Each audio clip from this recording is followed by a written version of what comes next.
Red Dead Redemption 2 will be released soon, and I am fully into the hype. But I wasn't always. In fact, I've never played either of the previous Red Dead games, and the Old West aesthetic doesn't really do it for me. I'm more of a Raiders and Marauders guy than a Cowboys and Natives guy. So why am I so hyped for Red Dead Redemption 2? Let's talk about it.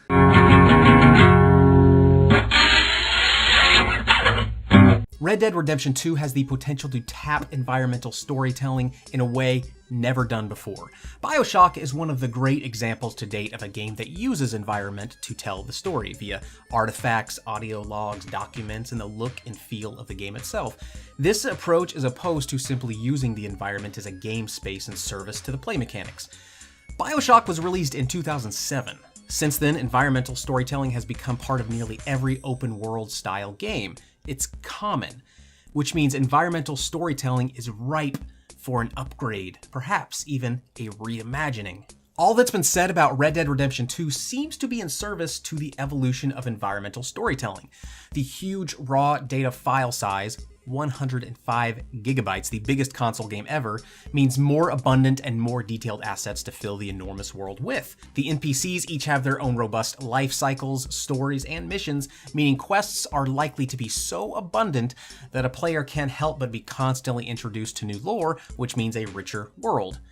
But perhaps most interesting of all, and I'm serious about this, the realistic horse testicle physics.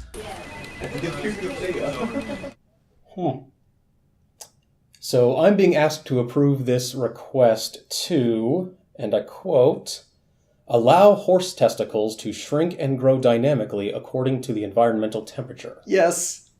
Is this just another time Morton down in finance is trying to use his otherwise useless horse science degree?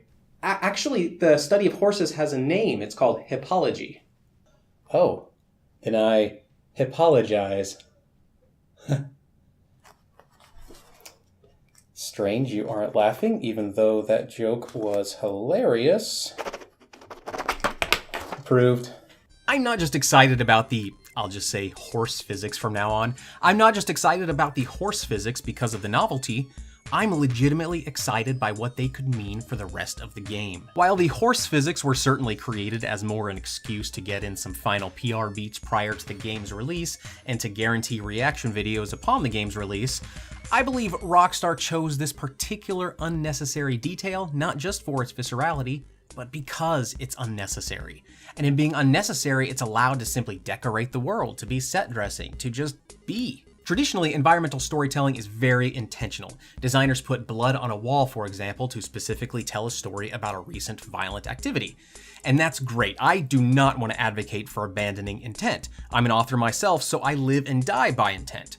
But to know that designers have the flexibility and confidence to create such an absurd detail when the world is surely already so full of story-driven immersion means that Rockstar is acknowledging that gamers are very smart.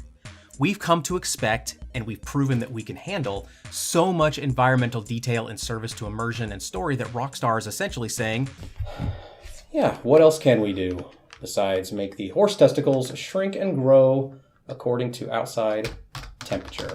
Or think about this, if Rockstar has enough system RAM left over after addressing actual important things, that they can throw a few additional loop cycles at dynamically calculating the size of horse genitalia, then we should hope the rest of the game is a brilliantly curated world full of storytelling details. Tell us in the comments below, are you hyped for Red Dead Redemption 2?